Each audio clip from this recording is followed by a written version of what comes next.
My fiance's little sister is destroying our relationship. I'm engaged to this freaking incredible woman, Joanne. She's incredibly driven, way smarter than me, absolutely beautiful, so kind. If she didn't tell the worst dad jokes, I'd say she was too perfect to be true.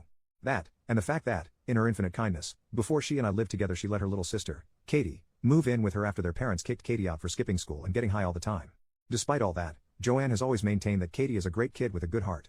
No matter what Katie does, Joanne insists it's just a phase and she knows how good Katie is inside. Now that I live with the two of them, it's overwhelming how awful this kid is. For example, a few months ago, Katie was driving Joanne's car, she's 16 and learning how to drive, with Joanne in the passenger seat and she crashed it pretty badly. I was at work and got the phone call that they were both at the hospital. It was terrifying. I got there, and thankfully both of them were mostly okay, though Joanne had 2 broken bones and Katie had to get a couple stitches. Joanne was still in surgery for her broken arm and Katie had already started telling me it was Joanne's fault for distracting her while she was trying to drive. While Joanne was recovering, she obviously had to take some time off work, and she's been stressed about money, so I wanted to do whatever I could to help her rest that week and not panic about going back to work as quickly as she could. I took care of all the chores at home and brought her whatever she needed to be comfortable and helped her with showering and stuff. One day, I had to work a double shift, so I asked Katie if she could look after Joanne while I was gone and do the dishes, since our dishwasher was broken and I hadn't had time to get to them before work. Katie said no, she hadn't used any of the dishes, and she wasn't going to be a slave to Joanne when she was hurt too and the accident was her fault. That night I told Joanne what had happened, expecting her to be as outraged as I was, but she started crying and said she didn't want to mediate the two of us right now. I understood that she was really stressed out, so I apologized and let it go. And then last week happened. Katie would not stop bothering Joanne, asking if she could borrow her new earbuds to take to the gym. They were a Christmas present from me, so I know exactly how much they cost, and they were not cheap. Joanne kept saying no, but Katie would not let it go, and eventually Joanne said that she could borrow them as long as she took out the trash before she went to the gym the next day. So of course, the next day rolls around, the trash is not taken out, and Katie is gone with the earbuds.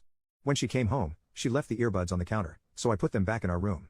Katie came out of the shower and started yelling at me and Joanne for taking the earbuds away when we'd promised she could have them, because apparently she also wanted to bring them with her to work that day. Joanne told her that she hadn't upheld her part of the deal, she hadn't wanted to lend them to her in the first place, and she needed to start doing chores and listening to us. We put up boundaries. I was so impressed with Joanne because I know it's hard for her to put her foot down when it comes to Katie. Katie started crying and told her she hated her and stomped off to her room. Joanne was really upset about it and Katie still hadn't come out when it was time for her to leave for work, and I knew if she got fired she would take it out on us. I went to her room to try to ease things over and explain that Joanne is going through a stressful time. Trying to save enough money for a wedding when you are also taking care of a teenager is hard, and Katie exploded at me, telling me that this was all my fault, I had no right to take the earbuds when they weren't mine, and that everything was great with her and Joanne before I got here. She said I'm turning Joanne into a monster and that I'm a controlling jerk who probably touches himself to her in the shower.